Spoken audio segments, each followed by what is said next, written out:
Okay, so good morning, Dr. Heather, and thank you for joining Thank Coffee you. Chat with Professionals. And it is so great to have you here. I know you must be so busy, but you have got this little time to join and talk about your experience and enlighten us about so many things that we definitely need to know. So let's start. Could you please tell a bit about yourself? There's so much to tell, like professionally, what are you up to right now? So, yeah, go Yeah, ahead. thank you.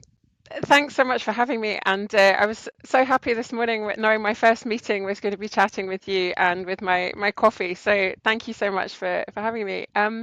Yeah, so my name's Heather. Heather Morgan, and I'm based in Aberdeen in Scotland, where I've actually been since 1998. I finished school locally in Aberdeen and came to university in 2001. Um, I studied a law degree, and at the end of that, I didn't want to be a lawyer, so I went back to university.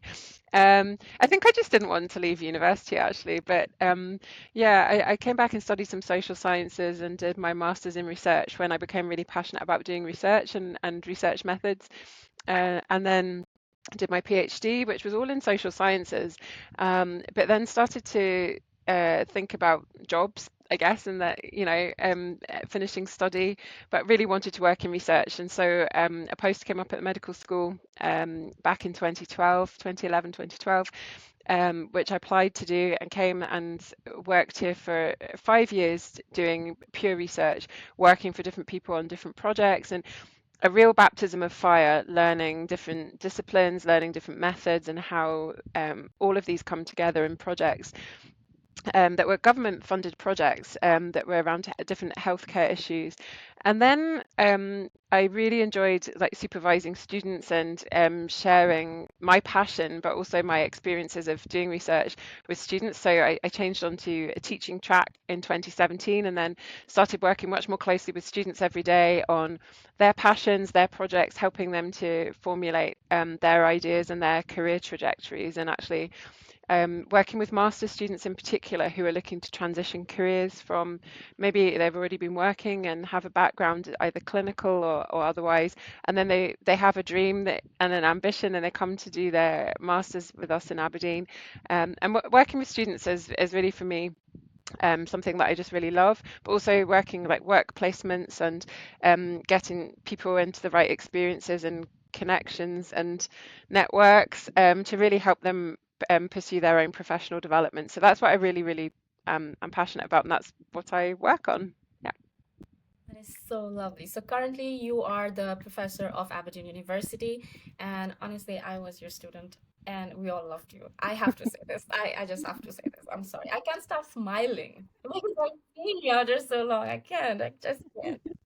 So yeah, so that's really amazing. And honestly, the way you used to conduct your classes, it was actually so inspiring because I think we have a mindset that how professors would be, but you kind of changed that for us because I think it was when you used to teach, it felt like we could connect with you, and I don't even know how that was happening, but we used to feel that we could connect with you in so many levels. And it doesn't even have to be like we have to directly communicate with you or go and talk to you, but just during the classes we could just feel like, oh, there's this bit of a connection that we can actually relate to what she's saying. And that is amazing. Honestly, that is so amazing.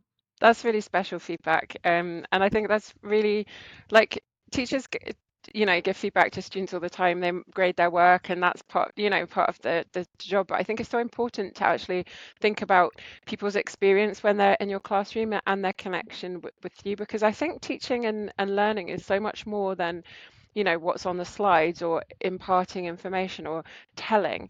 It's much more about that connection, because without having a kind of relationship or a feeling of belonging or a feeling of that you're able to get the person and get their style of communication, I'm not sure that learning is as effective. And certainly being able to ask more questions or being able to really get to a better understanding, but also to me, it's always about, if I'm explaining something one way and someone doesn't understand, I need to find another way to explain it because that's on me.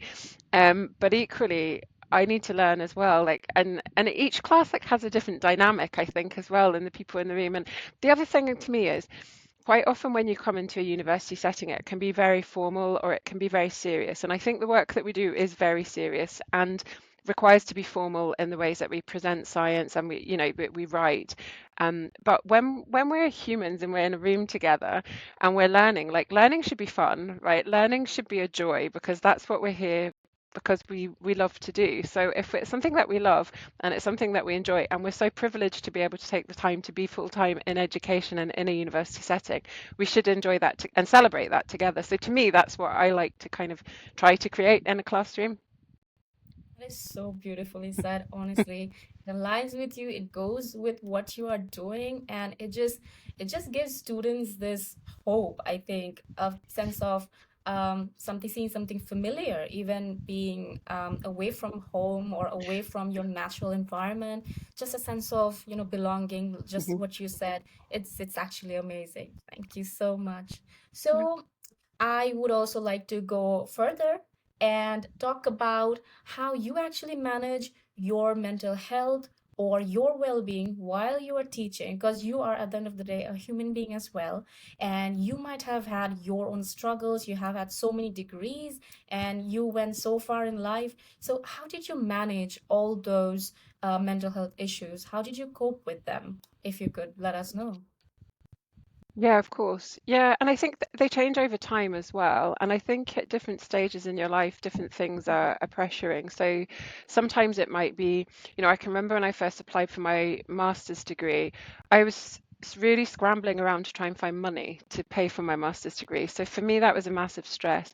And it was actually at a time when I had family members who were in military, who were away on active service, and I found, I was very upset at that time, and I actually found music to be something that I connected with, and gave myself time to, be to think those things are not just everyday. You just cope, but actually give myself some time to think about the feelings and to process them and to allow music to be a part of that. Um, I think family is a massive thing for me. I'm really, really close with my family, and I think connect, and they're very different to me, so they keep me really grounded as well. None of my family have been to university, so it's really, and there was no expectation of me to go to university either. So they keep me very grounded, and like there's no, you know, like I can remember as well one of my brothers saying to me when I did my first publication, "What do you mean you've just done all this work and it's for free, and then you you don't get paid for this?" And I was like, oh yeah, why am I doing this? And then it like questioned like, oh, I'm doing it because I believe in it and it's because I want to do. And then because at some point that sort of stressed me, like maybe I should be doing something else. Maybe I should be pursuing something that pays more money, or maybe I shouldn't be in full-time education. And then like coming through all of those, everything always makes sense backwards, I think. But then now, like every day today, I've tried like over the last few years to try and think about like healthy habits in terms of mental health, and what kinds of things work for me. So I got quite heavily into running a few years ago, and I was inspired by some students I was teaching at the time. I was supervising some projects of sports science students, and they were always talking about like going to the gym and going for a run. And I was like, oh, I've done running a few times, but I didn't make it a habit. And then I started to think, right, I'll go running because what I used to do was work all day and then go straight home and then go straight on my laptop and sit on emails and do work. So going running was actually a huge therapy for me because I couldn't be doing emails because I'm running. But I then found it quite inspiring to be able to run and dictate notes to myself because I would find that I'd be really stimulated, and my thoughts would be around work would be really elevated while I was running. So then and then I realized actually work gives me such joy. So it's not like I'm overworked. I just need different ways of like and places to work. And I've always been a bit like that. Um, like when I was writing my PhD, I quite often would drive to the seaside and then sit in the passenger seat of my car and type. And it was a time when we didn't have hotspots or anything. So I didn't have any emails, any distractions, any social media. I just needed to write. And by the sea for me is just something. And the other thing that I find I had a running accident, so I don't run as much anymore. I sometimes like, oh, I'll maybe try, but I go for walks every morning when I come to the office. I go for a walk right the way around the campus just to set my day. I refuse just to sit and go straight into emails. I need to go, right, how is my day looking? I'll go for a nice walk and then just breathe and then come have a coffee and then go into meetings or the work that I need to do. And then at weekends, I never open my laptop on a Saturday, and I love cooking, so I always try to cook from scratch just something because I find again it's that not being at my laptop, not I just find it that kind of it's a physical thing that you're doing, but your brain can still be active and you can listen to music. So I find cooking really a good therapy. And my siblings have children now, so childcare because I love seeing like the joy in in youth and like babies and toddlers and like the things that they see and the wonder that they see in everyday things that we lose because as we grow older we forget. And so connecting with children, I don't have any children of my own, but I really like spending time with them because again, you can't sit doing your own thing. They completely, but you realize like why you love learning and it reconnects you. So I think I don't see work as like a problem that I need to kind of rebalance, or I don't think, oh, I need a work-life balance because my work is so much. My work is everything to me and it's all around me all the time, but I can channel it through these other activities as well where I see like the connections between things. So to me, I think it's about finding that kind of like balance and connection between things rather than a balance like, oh, I do this many hours at work and then I have this many hours of leisure and this many hours of sleep. I actually see the kind of yeah, the interwovenness of things. But but also making sure you do take time that you're not constantly at the laptop. Honestly, that is so inspiring. Everything that you said makes so much sense because I think as we move forward with this fast-paced life, Mm, we feel like, oh, we have to go run after this, we have to run after our ambitions, or we are gonna lack yeah, motivation, or we're gonna lose what we might achieve. But the fact that family is so important in your life, and the little joys that you're taking care of children and you get to see how they're behaving, or just the small learning curves that they have, they're just learning a little bit of small yeah, things. That's the joy of life, and that's just very amazing because I think we run after things so much that we forget that uh it's more important to look at the small things in life, just being present. yeah, And I think that's what I advocate a lot about, just being present in the moment. I mean, we're definitely going to work for the future. We're definitely going to work for what is best for us. But whatever we have right now at the moment, if we don't feel it completely, and if we are not feeling wholesome with this, like, okay, I'm at this moment right now, I'm doing this right now, and I am content, I am happy with what I'm doing. I think that is so great. And I think that's what you showed us. And maybe that's what shows in your personality as well, because you have kind of sorted it out in your own self that, okay, this is the things that I value, and this is the way that I need to kind of live. And it actually shows in a person, when the person has sorted out their own mindset. And I think that's beautifully said, Dr. Heather. Thank you so much. oh, thank So, you. also like to know a lot. I mean, you have talked about your habits that you go for a run, and that's lovely. Honestly, I think a lot of people should do that. Running is very healthy. I myself have experienced it not in Bangladesh, but when I was in UK, I used to run a lot. Here, I try to run a bit as well. But so, I would like to ask you, are there any books or any sort of resources that you would like people to read if they want to be better at either mental health or well-being in general, or something like self-development books? Anything that you would like Yeah, to suggest them? that's a good question actually because I don't. So in terms of books and self-help, I haven't really read very many actually, to be perfectly honest. Mm. I tend to listen to podcasts more. Oh, However, the podcasts that I tend to listen to are more really they're quite political actually, and political analysis, but I find them quite insightful actually around things like work-life balance, around mental health, because I think more people now discuss it very openly and that how things have Yeah. affected them. So, and particularly, I think politicians are becoming more, Mhm. you see them in like high pressure jobs with high stakes, big demands and things, and how they cope with things. So I find those kinds of stories really interesting. One other series that I listened to on a podcast was something called Chris Evans' How to Wow.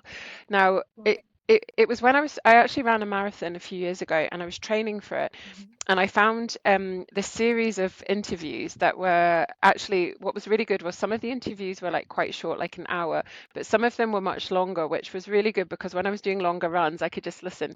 But it was all types of like people, celebrities, but some were not celebrities, some were like academics who had done more public engagement work.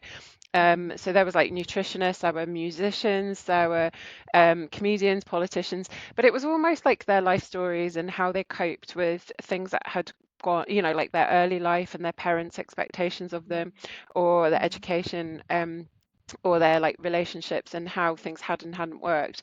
So I think that's yeah, a really interesting. I think finding those kinds of things, and things like Mhm. Desert Island Discs, I quite like as well, listening to like people, how people tell their stories through music, because I'm a big music fan, so that's me. Right.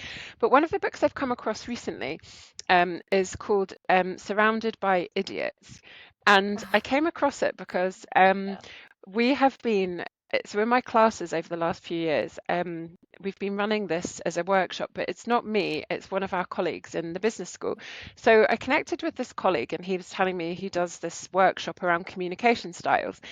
And I said, okay, this is really interesting. Maybe my students could benefit. Would you mind coming to do a session? And I learned so much about myself through this session. So you answer all these questions, and then you you basically end up with a color that kind of um epitomizes like your like there's a group of characteristics around your sort of not personality but your communication style, and then you start to realize like, oh, okay, this is how I fit into society, this is how I see my role in, and you start to understand how you communicate with people, how you work, things like, if you get distracted or if you're able to concentrate, or if you're like a really details person, or if you're like high level, or if you're a quick decision maker, really thoughtful. And it really helps you to understand yourself. And we've been running it every year now. And it's interesting, like as my roles have changed as well, some of the answers to the questions change. So I don't think it's a static thing that you just are like, you're just this personality and that's it. But actually, it shows you how you can, like through professional development, understand yourself better, and it encourages self-reflection, and but in it you understand yourself, but you're also seeing like, ah, that's why that person communicates like that, or oh, if I give that person a lot of praise, why do they not take it really as well as I was meaning, and or why has this person now blown off the handle because like they're upset about something because, oh, this seems like a minor thing, and actually it's about how people deal with stress. And so I would recommend that book. It's called Surrounded by Idiots, and it's by Thomas Erickson. Because what we realize afterwards, the teacher, who, his name is Alex Mackerel, he then at the end, once we've all established our colours, he says you must read this book. But it really helps you to understand your place in the world. And in fact, it's not a highly academic book. You would find it like at train stations and airports and things as well. So it's like one of Yeah. these like easy to get into kind of books. Yeah. Mm-hmm. It's amazing. Oh, thank you so much. I mean, that's so interesting. I might actually just, I'll definitely look into it. I'll definitely read Yeah. it because I think we actually don't know because we don't see ourselves properly. Like, you can see me, I can see you, but we don't actually see ourselves. So we Hmm. don't really know how we communicate. We don't actually know how we are behaving or speaking to someone. And sometimes when somebody gives us a feedback, we might take it negatively, like they're Yep. criticizing us. And a lot of times they might be, but there is this boundary. Yep. And maybe sometimes we don't understand, or the people might not understand how they're actually giving us the feedback, or we might not receive it very well. That, or that's not criticism, that's just constructive criticism, or Yep. maybe just a bit of like, okay, just a suggestion, that's how you should do and stuff like that. But I think that is very, very insightful. Thank you so much, Dr. Heather. I am definitely gonna read it.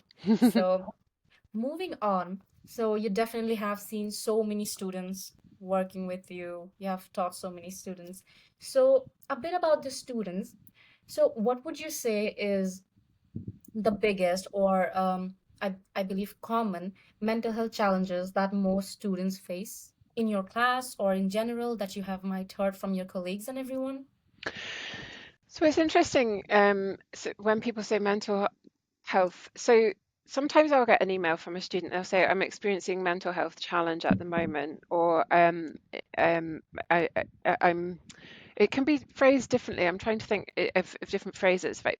But you're, I think, really conscious not to intrude on someone's Mhm. space and say, well, have you spoken to your doctor or do you have a diagnosis? It's not that kind of thing. I think just letting people be is really important. So, and trust is a massive thing here because one, if someone's already said to you that they are having a mental health issue at this moment in time, the very fact that they've managed to tell you is a huge step of trust. Like that's a huge thing to say to somebody. Yeah. And it's a huge ask for being seen, but also help. And I don't necessarily mean practical help, I just mean being that the way you react in that initial moment is really, really crucial. I think to say that's okay, you're safe with me, and it's okay to have mental health, however you want, whatever language you put, whether it's diagnosed, medicated, whatever, you're safe with me and it's okay, right? And we will find a way. And then I think it's really important to unpack what it is and why they're telling you, because it might be that they're telling you because they need an extension for an assessment. It may be like a really super practical thing that they're just asking, please, can you give me a bit of time? It might be something else where they just need to actually talk and and feel that you're not going to judge them. So something might have happened, or it might be that they're really there's complex things that are happening that are, they're in a crisis or a really acute moment, or it might have been the build up, or it might be the first time they've told somebody. So to me, listen. So I always say my office is a safe space, my calls are a safe space. This was really heightened, by the way, during COVID when we were fully online, because what I noticed is every student I would meet online for a catch up about their work, it would always be like, hey, how are you? Hey, how are you? And then we'd be like, oh, this is, day however many, and have you managed to go out for a walk, and da, da, da, and what's happening, and this would always take an extra half an hour, and then we would talk about the work. But it was so important to give that time and to also just offer some personal reflections, to listen, but also to say it's okay. But then very often people would then say, oh, I haven't managed to do much work this week, I'm not feeling very motivated, or this has happened, or this is how I'm feeling. But then we would talk about the work, and then I would be like, you've been thinking so much, thinking is work, like let's chill out, like let's not stress. Okay, we have deadlines and we have things to do, but actually if you've done so much thinking, then actually you've been working and it's fine. Or if you absolutely need to take a break, and you can tell me, your circumstances, you can trust me, and you can always find a solution. I think very often people like students in particular, because they're so like, maybe they're in a class of 20 students, maybe they're in a class of 100 students, like it's really difficult to think that someone remembers who they are or cares about their personal circumstances or is even interested or motivated to help them in any way. And I think that that initial reach is such a crucial thing. It's like you can trust me and you're safe and we will find a way. And I think that they're the three steps that I always take. And nothing is shocking, nothing is too much, nothing, we're all human. Like, and the minute someone shares their problem is the minute we can find a way forward. Whether it's practical or whether it's, you know, crying, crying in front of someone is really powerful, but actually, allowing that is because people think, oh, I can't, and I can't, and this and everything, and it's all built up, and I'm so stressed and upset. And like last week, no, the week before, I had a student in a classroom, and actually. we had some issues with students making noises, like noise in the classroom while other students were presenting. And we were saying, like, please give respect to everybody in the classroom because, when others are presenting. And then one student came back in and was on their phone. And I said, excuse me, can you please respect the fit betters? And the student was very stressed and was like, this is an emergency, and ran out of the classroom. So my colleague then ran out to check, are they okay? And then at the end of the class, once we finished, I saw that student outside and they were crying. And I said, "Are you okay?" And they said, "No. There's been a phone call. They had it was from HMRC, and they were saying that they demanded some tax money and they needed to pay it in emergent." And it turned out to be a fake call. And the student was just streaming tears. And I just put my arm around the student and said, "Look, like it's okay." And I said, "Actually, don't feel ashamed or embarrassed about this. This is these scams are really common. Just like breathe. Let's just take a moment and breathe." And I think just a human thing is really important to just, connect. And sometimes people have caring responsibilities and things are happening in the rest of their life that, while people are studying, they're not just studying, they're still living a life with all of this other stuff. And we need to take that into account as well. Um, yeah, and we're all human. We're like we all help each other through. I think that's really important. Yeah. Honestly, Dr. Heather, it is actually lovely and honestly a blessing to have understanding professors, because I believe when somebody is doing their master's or undergrad, whatever this is, I think that's so much pressure.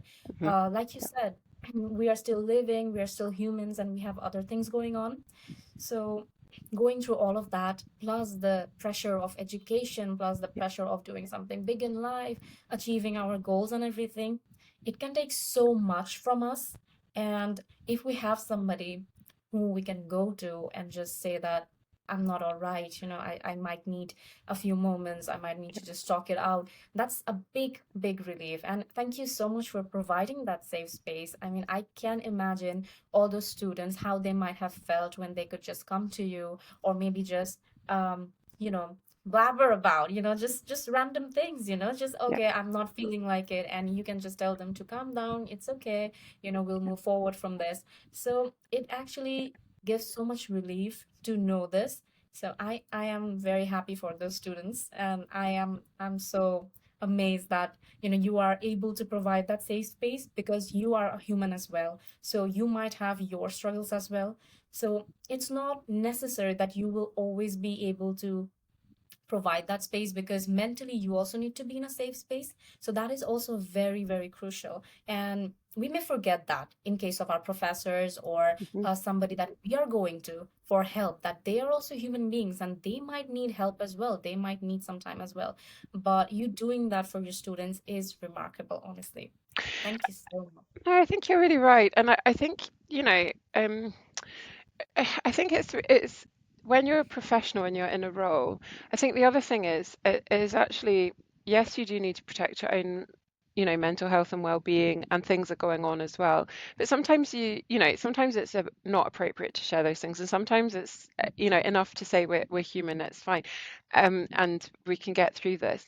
But I do think when you're like you mentioned, it's really tough when students are registering for a degree, often moving country, moving their whole life, and then trying to, maybe be distanced from their family, maybe have financial pressures, maybe having to work a part-time job, maybe feeling like they can't buy, like for international students, like their food or their home comforts. Yeah. All of those things being missing can take a toll. And I think as the connection person to the university, which is why the student is here, it's Mhm. really important as a professional to be that open. I obviously we have lots of support services as well that students can Yeah. but sometimes actually the familiar face and the person that you have the connection to the university through is a really important, and I think I see it as part of my job, but I also see it as part of my personality. So I think it is a professional Mhm. thing because Yeah. I do see it as very much part of, like, if I was to write down all my job responsibilities, I would definitely say that was one of them. But I also think it's a personal thing as well. Like I just couldn't uh you just have to be human with people. And I will say this about part-time jobs. I always worked in a shop when I was studying myself, and I worked in customer service. And I really came to appreciate how working through in customer service, you're dealing with different people all the time. You're dealing with different people who have different requests, expectations, like they might be complaining, they might be giving positive feedback, they might be struggling to do something over the phone and they want someone face to face. And through learning all of those like skills and communication, I found that has been so helpful in working with students and people because you learn to kind of find a common ground and then to like, oh, if there's a problem, let's solve it together, let's find a resolution together, let's negotiate this together. And that is always better than like, this is our policy, or if you want that, ring this number, or that kind of way. It's definitely, for me, a better way to find resolutions to things is to be open and to listen, to talk, and to navigate together. Amazing. Thank you so much. And how do you see students coping with their stress and mainly like the pressure of the university, pressure of work? How do you see them coping with it? I mean, they might go to the gym or running, but what else have you noticed? That's a really good point. So I think making time to have those things in their lives, because I think the mistake can sometimes be to think, I'm here studying, I have to study all the time. I think Mhm. no. Yes, you're here to study and you need to put in the hours. Of course you do. However, you also need to enjoy being outside. You need to enjoy friendships and social interactions. You need to be able to go to work and have colleagues, to be able to prepare food, to go to the cinema, to have parties with your friends. Some of the best friends of my life I've made when I've been studying, and some of the things that we did were like university related, like organizing conferences or organizing seminars. I published a few different edited collections with some other colleagues, and you have the best friendships, and some of it's academic work, but some of it's sitting having a coffee and a chat, or or going out for a meal together and spending extra hours. And I think those things are really important as well. And when I was doing my PhD, our professors used to often have like house parties where all the students would be invited as well.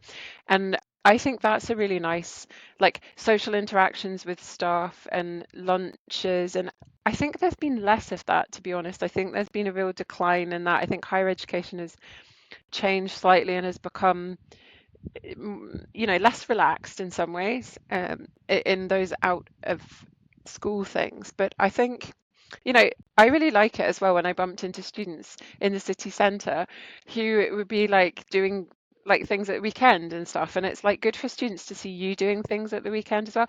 Oh, and one other thing. So this is, I don't know, this is maybe controversial, but I'm very active on social media and have been, but when I first set up Facebook, it was actually for a conference that I was organising, an academic conference. But then it's obviously become very social, friends, family, etc. And then I have Instagram, and then I've had Twitter as like a very research thing, and LinkedIn is more like overall professional. But I do put some personal things on LinkedIn as well every now and then. But when students connect with me on social media, that I find that I always accept, because I Mhm. feel that actually if if I'm projecting like a, oh well, the whole you type thing, then I need to be transparent. But I quite often fight, if people want to follow me, fine, or connect, fine. If people don't, also fine. But when I find that students connect with me and then they see what I'm doing at the weekend or see what I'm doing at the evening in the evening, they they share a better connection, or an enhanced connection, because they're like, oh yeah, so she's doing that too, and she's working really hard in these ways. Or because I do post about work as well, but showing again that the balance, and it's not like, oh well, I go to work for 8 hours and the rest is, it's it's like, the life is more complicated than that. It's not just like in boxes. And also sometimes the things that I learn from the stuff that I do at the weekend, or from a walk at the beach, or like my thinking, and I think sharing those things is quite important for me on social media as well. not just so students can see what you're doing, but also so people who don't understand what happens at university can see what you're doing at university, but also how it connects with your life. Um, so I find social media actually enlightening. And then that the other thing then is you can see what students are enjoying. So if they have like cultural or religious celebrations that are not familiar to me because they're not my own, it's really nice to see like, oh, the students celebrating and to be able to like something and like not validate, but to be able to then say, yeah, I really liked seeing this video. That's really cool that you're doing that. Or like, I know that you play guitar in your spare time. That's really cool. Like, I think those things are not just cool, they show you how someone thinks as well. Because if they do they feel the music or have they learned to read music? Like, how does their brain work? What kind of thinker are they? What kind of learner are they? And I think the more you understand about people, but of course, there's a potential boundary there. Like, some people do not want to break the boundary, they want to keep it super professional and very much about the work and the classroom. And other people will go beyond that. But I do think when you transcend that boundary, it's not a crossing a boundary, it's actually a new, heightened, shared experience of another human being and understanding. And the other thing that I find really important about that is the future connections between people, that they can come back, find you, they can talk to you, they can ask for your advice. That there's so yeah, I think those things. And if people are like, oh, but you like cooking, don't you? Oh, I love cooking too. Rather than, oh my goodness, I should be studying all the time instead of cooking. It allows those little moments and conversations and shared things that I think are really important. That's actually beautifully said. Really, I mean, we can connect with people if we see like there's a similarity that, okay, oh, they like the same thing, like a bit of like we become familiar with it even without knowing them very well. Yeah. So yeah, that's definitely there. So would you say that like you have definitely seen a lot of international students and students from UK, Scotland, and stuff.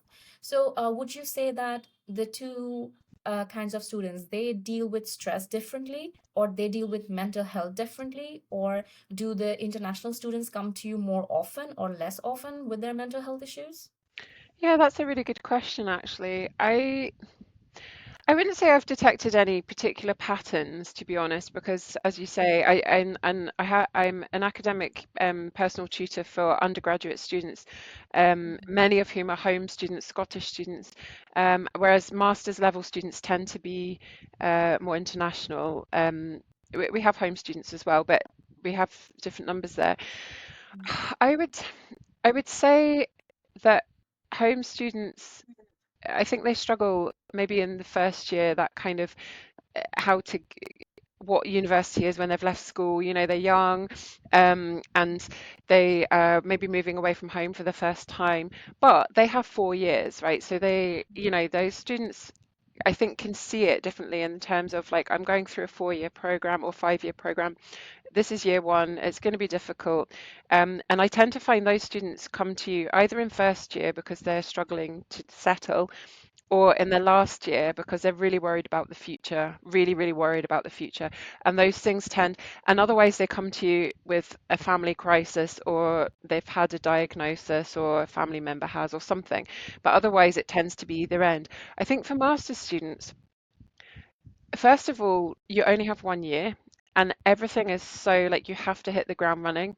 And if you've not studied in the UK before, and suddenly you're in this program and the demands are really high, full time, you're probably having to study out of hours, you're away from home, you're away from family, you're struggling to adapt. I don't know how, I've never done it myself, so I can't even begin to understand how that feels, to leave a family and home and a place that you've known and go to somewhere and speak a different, like a second language or third language in some cases, or maybe even more, fourth, fifth, um, and then to do academic work in that language and to have to write to an academic standard to understand. So I think the pressures for international students tend more to be around the like, oh wow, okay, now I'm here, okay, this is the standard, how do I get used to this, how do I fit, and I've got to do it really quickly. And the other thing about international students they tend to have been actually have lots of life experience. Many people have already worked. Many people have family. They're not, coming out of school at 18. They're actually, quite established in life in different ways, but they're really looking to transition their career. And I think there's a huge pressure on in this year I have to achieve because at the end of it I need to get a job that's in my new field. And I think that's a lot of pressure. Whereas I think for undergraduate there's a pressure, but it's longer. I think culturally as well, like in the UK, I would say we talk about, and we have done for a number of years now, talked about mental health much more. And many more people have different diagnoses and are willing to talk and share those kind of details and have, I don't mean expectations, but like that you would understand that if they have, for example, they take antidepressants to manage depression, that that's very normalized and that's can be shared, and I think there's more of a culture of that in the UK. I think with international students there might be less of a culture of that. I had a student a couple of years ago, an international student who we were really worried about, and there were some displays of unusual behaviour in classrooms, but um, just really concerned about not not trying to, because we're not qualified to diagnose. But then when you recognize something isn't quite right, how do you deal with that in a really sensitive way? Um, Yeah. and actually, once we started to raise concerns and have conversations and bring in other members of university teams to help, we realized that actually the student hadn't registered with a GP because they hadn't realized or how to get hold of a doctor or what to do. Something had escalated, which was why it was manifesting in these behaviors. And it turned out that they hadn't um, properly done a handover from their doctor at home. They had not been medicated in the way that they could and should have been. And this was impacting on their academic work. And we really struggled with how to intervene or what was the best approach here. But actually, I'm so glad that we did and we got the right professional team, because by that intervention and by confronting that with the student, we were then able to put in place the support mechanisms that enabled that student to then thrive, and score really highly in the academic work because we were able to put things in place. And I think the struggle is making sure you recognize as well. So not just being reactive, but being proactive. And that's, I think, a challenge if culturally people either are not forthcoming and say, I have this diagnosis or I need this help, or it takes time for them to realize what's going on, or time for us to realize what's going on. That's precious time lost during a very short window.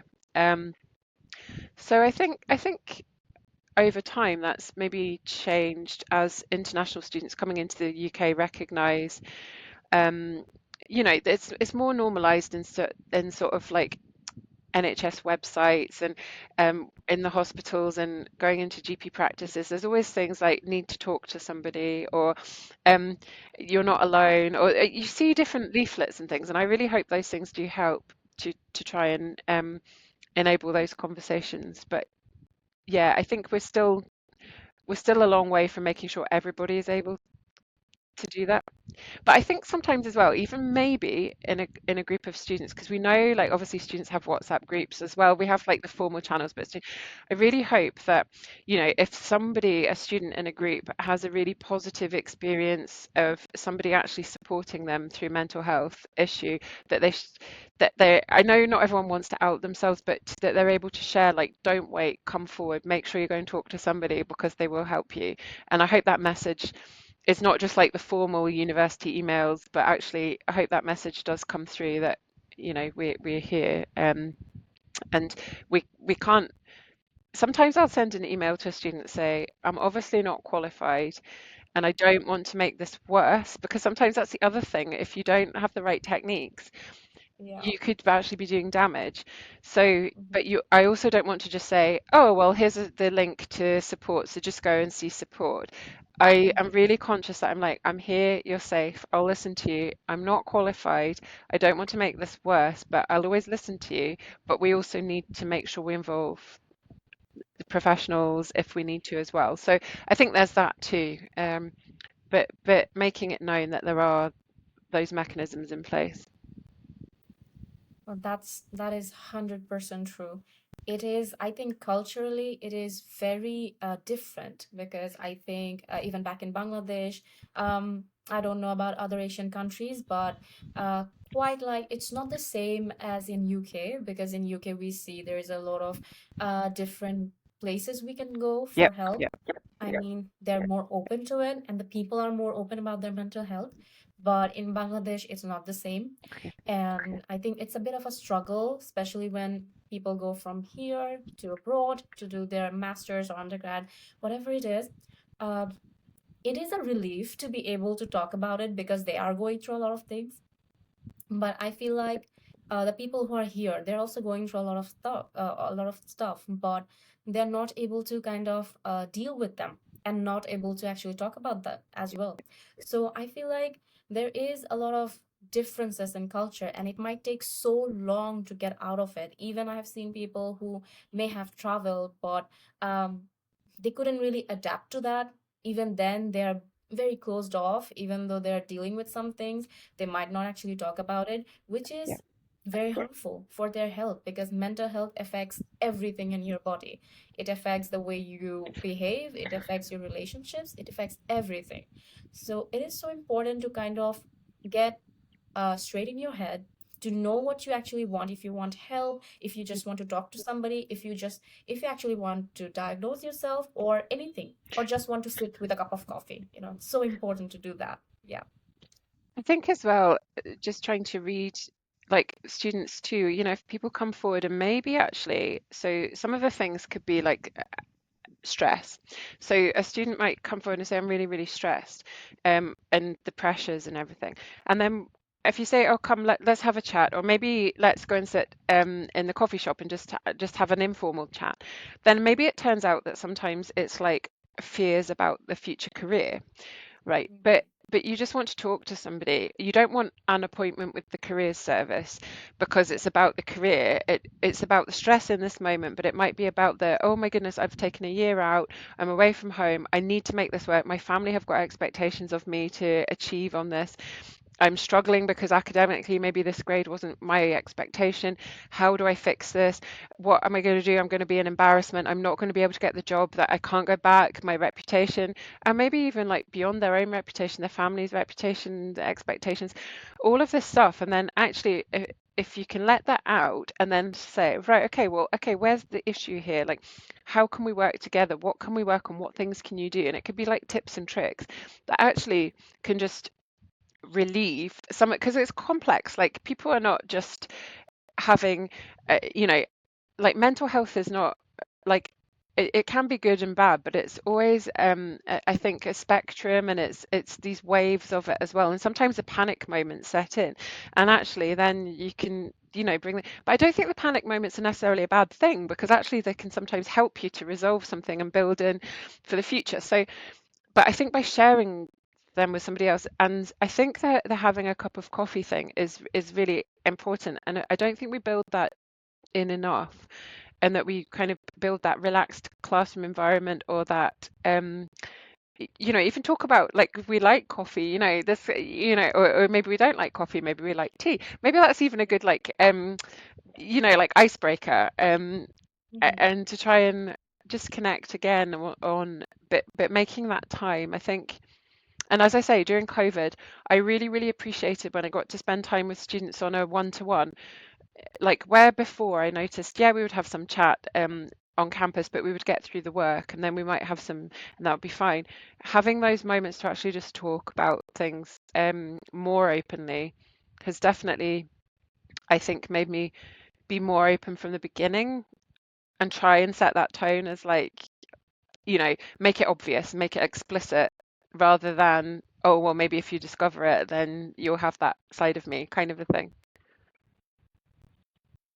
That's so lovely. Honestly, I also agree with it that we have not set up the coffee chats culture that much, and we really need to, because even when I would have a bad time, I would have a bad day, I would just sit with my friends and have this, have a cup of coffee and just talk about it. And it doesn't have to be like they're giving me any solutions. We're just talking about it. We're just letting it out, and it's fine.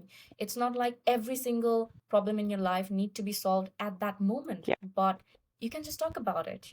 So, what would you say? Have you ever learned something or experienced something from your students, international or from home, that has shaped your perspective about mental health, or well-being in general? That's a really good question. Um, I think I think there have been some moments where I have seen students really struggling, and I think not without saying, and sometimes it's actually been around because I think when people come for help is one thing, but like when grades are released and you maybe have some students who have failed, who are worried, upset, concerned. Sometimes I think it's really important to look into somebody's eyes, and I I think that's one thing, and it's not a particular moment, but I think making eye contact with someone and really seeing somebody, and then that can be really powerful in actually bringing out what the concern is, because I think I don't mean hiding, but there's no hiding Yeah. from that human connection.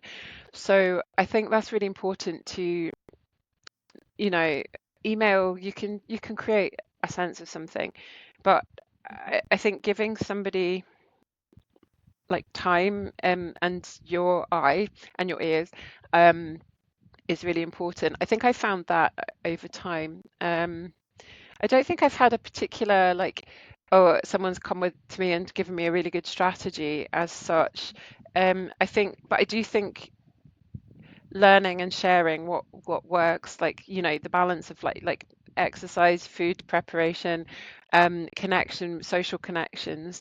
um so like one student I had a few years ago said they were very, very nervous socially, very nervous public speaker, um didn't and were worried about their performance in class. So then they happened to share with me that they were religious and attended a church. And in the church, they were pushing themselves forward to give more talks and to and readings. And I was like, oh, that's really interesting. How do you find that experience? And how do you find in terms of like trusting other people and making those social connections? And they were explaining that their faith was really like the connection through faith was really, really important because it gave them an immediate trust of the people around them, but that they didn't experience that in the classroom. And so that really helped me to think, okay, how should we create like classroom environments that belong to everybody? I don't know that I've definitely, achieved that at all, but I think that was one striking moment that made me think actually how someone connects with the social group could enable them to uh, to really shine, and thrive in that environment. So that has been something that I thought about, like forget I don't mean forget about the classroom, but what things work for people outside of university? When are they most relaxed?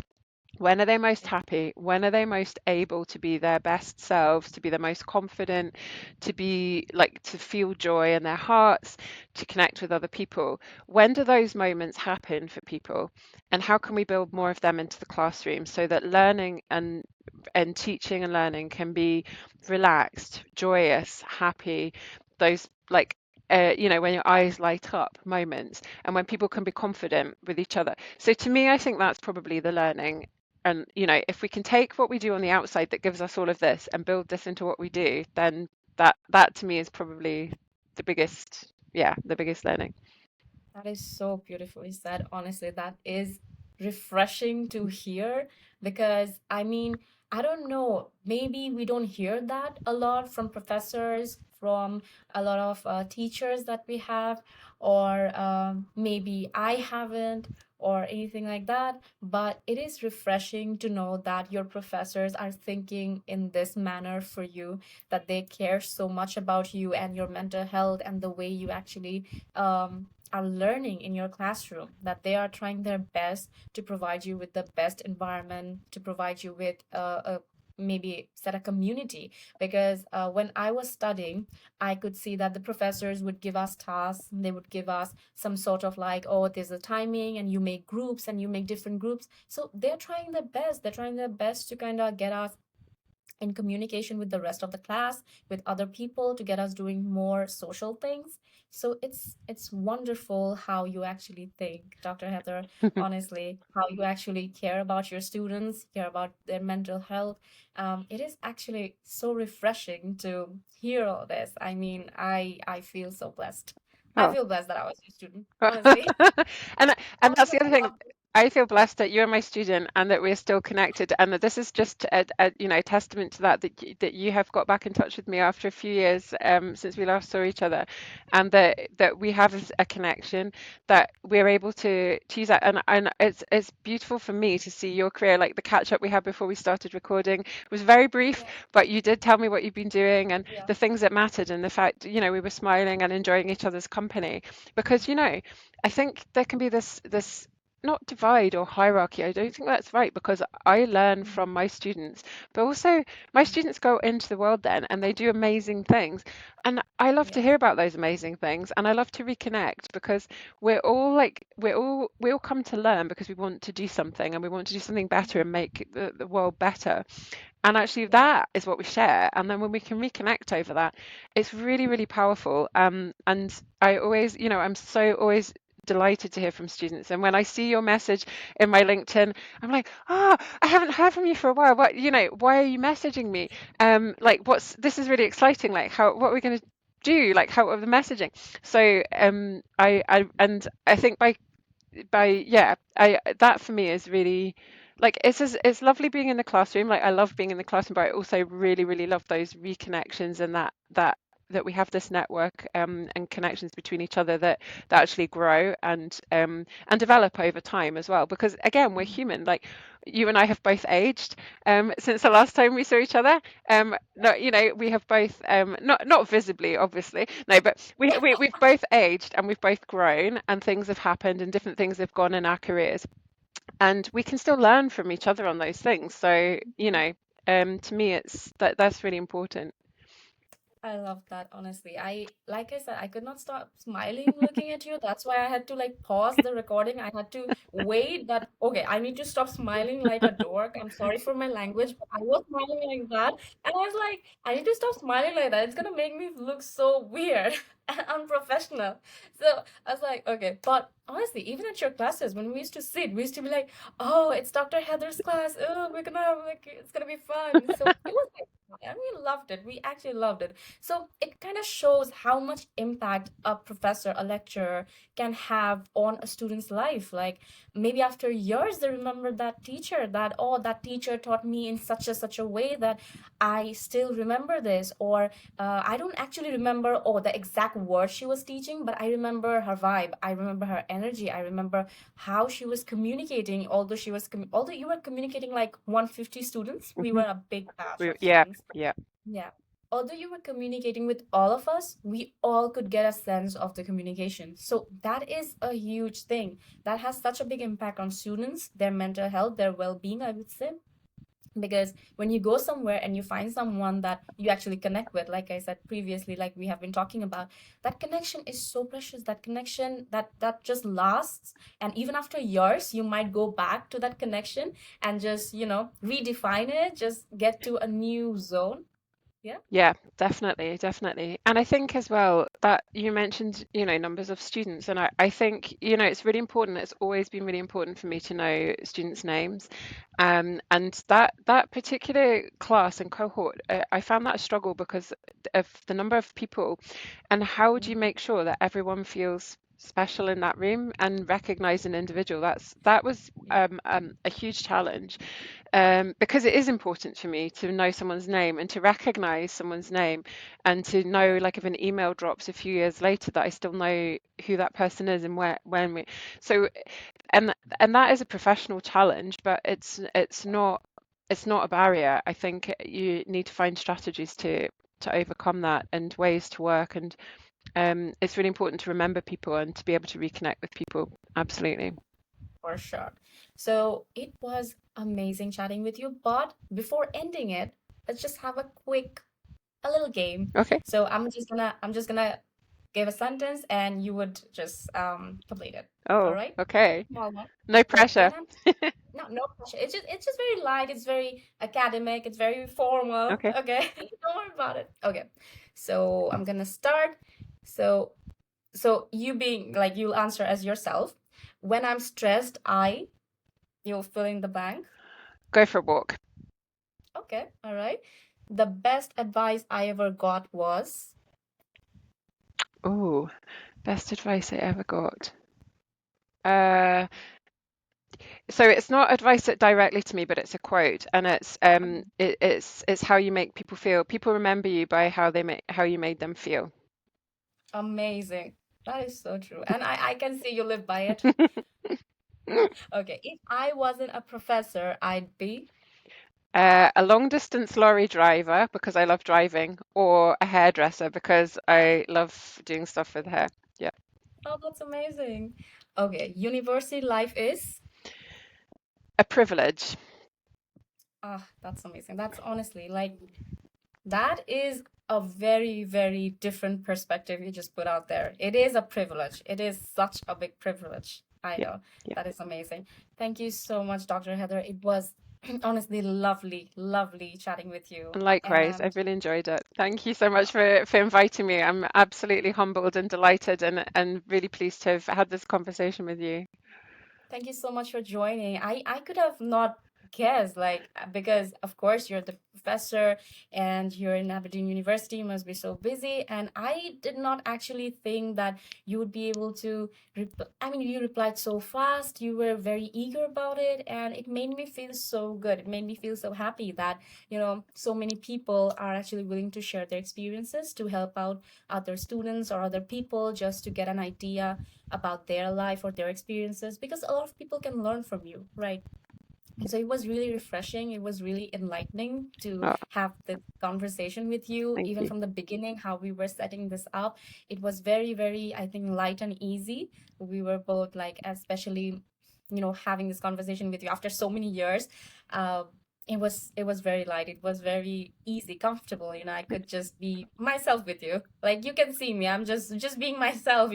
Just yeah. Yeah. I am not too certain if I should be that much of myself, but Yeah, I think so. I think more of that is really needed for that we yeah, are ourselves. So yeah, no, yeah, I appreciate the tone of this whole experience actually, because I think it enables it, just us to be very free and easy. And yeah, it's definitely how I like to work. So thank you. I appreciate that. that's amazing. So at the very end, should we just hold a coffee cup to just, be like, Yeah. that was our coffee. That was our coffee chat. It was our coffee chat.